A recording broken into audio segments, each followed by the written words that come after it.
نحمده ونصلي على رسوله الكريم اما بعد فاعوذ بالله من الشيطان الرجيم بسم الله الرحمن الرحيم رب اشرح لي صدري ويسر لي امري واحلل عقدة من لساني يفقهوا قولي. خادمہ کس کو کہتے ہیں؟ جس نے کوئی خدمت کی ہو. آپ کی خادماؤں میں سے بعض کے نام یہ ہیں: خود آپ کی والدہ آمنہ بنت وہب بن عبد مناف بن زہرہ بن کلاب، پھر سویبہ، حلیمہ، شیمہ، آپ کی رضائی بہن جو وفد حوازن کے ہمراہ. حوازن کہاں سے تعلق رکھتے تھے؟ طائف سے. جب خدمت میں حاضر ہوئی تو آپ نے اپنی چادر ان کے لیے بچھا دی. فاضلہ الجلیلہ ام ایمن، برکہ ان کا نام برکت تھا، الحبشیہ جو آپ کو والد سے ورثے میں ملی تھی. ان کی شادی آپ نے اپنے محبوب زید بن حارثہ سے کی تھی. انہی کے بطن سے اسامہ بن زید پیدا ہوئے. جب نبی صلی اللہ علیہ وسلم کا انتقال ہوا تو ابو بکر اور عمر ام ایمن کے گھر گئے. وہ بیٹھی رو رہی تھی. تسکین دینے لگے کہ اے ام ایمن، جو کچھ خدا کے ہاں ہے وہ رسول اللہ صلی اللہ علیہ وسلم کے لیے اس دنیا سے بہتر ہے. کہنے لگی میں بھی جانتی ہوں، میں اس غم میں رو رہی ہوں کہ اب آسمان سے خبریں آنا بند ہو گئیں. یہ سن کر دونوں صحابیوں پر بھی رقت طاری ہو گئی. یہ خادماؤں کے دین کی سمجھ کا عالم تھا. اسلام میں خادمہ ہونا، خدمت کسی کی کرنا کوئی عیب نہیں، لیکن خادمہ ہونے کا مطلب یہ نہیں کہ انسان اپنی آنکھیں، کان، دل، دماغ بند کر لے اور دین کی سمجھ بوجھ حاصل نہ کرے. یا دین صرف مالکوں کے لیے ہے، خادموں کے لیے نہیں. خادم بھی ملت اسلامیہ کا حصہ ہیں اور فرض کیا بنتا ہے کہ ان کی دینی سمجھ بوجھ کا بھی انتظام کیا جائے. یہ تھا اس پیراگراف سے سیکھنے کا سبق. کیونکہ شاید آپ میں سے کچھ لوگ یہ سمجھ نہیں پا رہے کہ یہ اتنی آسان کتاب ان کو کیوں پڑھائی جا رہی ہے. آپ خود بھی پڑھ سکتے ہیں اس کو. دو بڑی وجوہات ہیں. ایک تو یہ کہ ان الفاظ کے جو خصوصی عربی الفاظ ہیں ان کا تلفظ آپ کو درست طور پر آئے. نمبر دو یہ کہ اس کو آج کی زندگی سے آپ ریلیٹ کر سکیں. اور پھر نمبر تین، آپ اپنا تعلق نبی صلی اللہ علیہ وسلم سے بڑھا سکیں، مضبوط کر سکیں. کیونکہ جس کے بارے میں جتنی زیادہ پہچان ہوتی ہے اتنی ہی محبت زیادہ ہوتی ہے. اللہ پر ایمان لانے کا مطلب کیا ہے؟ کیا بتایا تھا میں نے؟ کیسے آتا ہے یہ ایمان؟ معرفت سے. ایمان آتا ہی معرفت سے. معرفت کیا ہوتا ہے؟ پہچان. رسول اللہ صلی اللہ علیہ وسلم پر ایمان کہاں سے آئے گا؟ معرفت سے. کس کی؟ آپ کی. آپ کیا تھے، کیسے تھے، کیسے رہن سہن تھا. ہمارے لیے اسوہ حسنہ کہاں سے، کیسے بنے. قرآن پر ایمان کیسے آئے گا؟ قرآن کی معرفت سے، جاننے سے، سمجھنے سے. آخرت پر ایمان آخرت کی جان پہچان سے. تو ایمان آنکھیں بند کر کے کسی پر یقین کر لینے کا نام نہیں. ایمان معرفت سے بڑھتا ہے. اسی لیے ایک شخص اور دوسرے کے ایمان میں فرق ہو سکتا ہے نا، درجے میں فرق ہو سکتا ہے.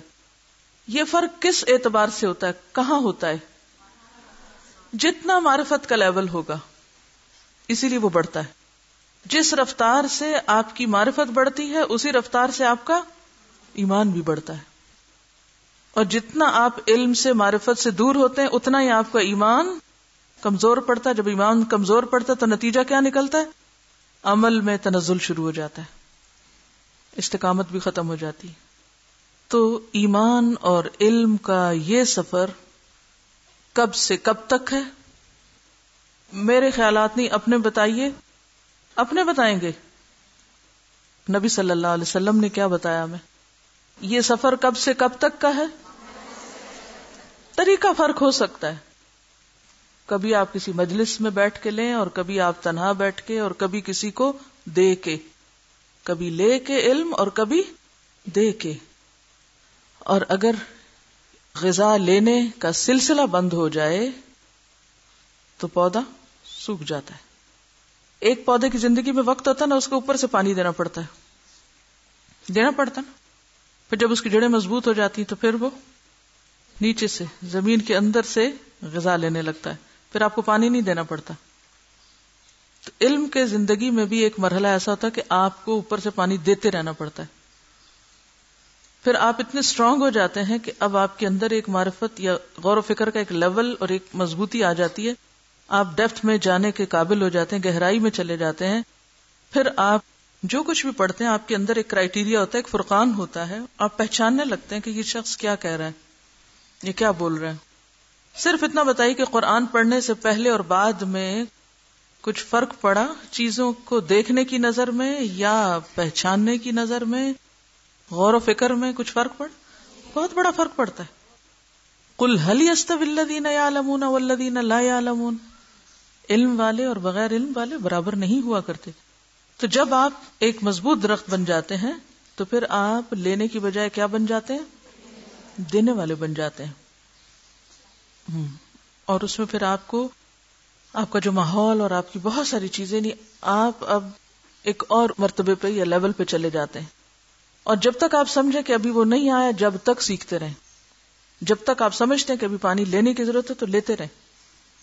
اور جب آپ سمجھیں کہ اب خود بھی کام کر سکتی ہوں، خود بھی پڑھ کے حاصل کر سکتی ہوں، استنباط کی ایک صلاحیت پیدا ہو گئی ہے، تو پھر بے شک اگر آپ کے پاس موقع نہیں کسی کے پاس جا کے باقاعدہ پڑھنے کا، تو آپ دینا شروع کریں اور ساتھ ساتھ مزید کتابوں سے لیتے رہیں. فیصلہ کون کرے گا آپ کے لیے یہ؟ مجھے یہ بتائیے صرف، کیا فرقان کے بغیر ایک صحیح اسلامی زندگی بسر ہو سکتی؟ اب تو شاید آپ یہ چاہیں کہ آپ کی جیب میں الیکٹرانک مفتی ہونا چاہیے. جب کوئی مسئلہ پیش آئے بٹن پریس کریں اور وہ آپ کو فوراً بول کے بتا دے کہ اب آپ یہ کریں اور اب آپ یہ نہ کریں. تو وہ مفتی آپ کے دل میں کیوں نہ رکھا ہوا، وہ چپ اندر کیوں نہیں انسرٹ کر دیتے؟ لیکن وہ چھوٹی سی چپ مہنگی بہت ہے، اس کی بڑی قیمت دینی پڑتی، پھر وہ ملتی. کسی نے بہت اچھا سوال کیا کہ آپ صلی اللہ علیہ وسلم کی والدہ کو خادموں میں کیوں شمار کیا ہے؟ مجھے اس سوال سے خوشی ہوئی کہ آپ کان کھول کے اور غور سے سنتے ہیں اور دیکھتے ہیں اور کریٹیکلی جائزہ لیتے ہیں چیزوں کا.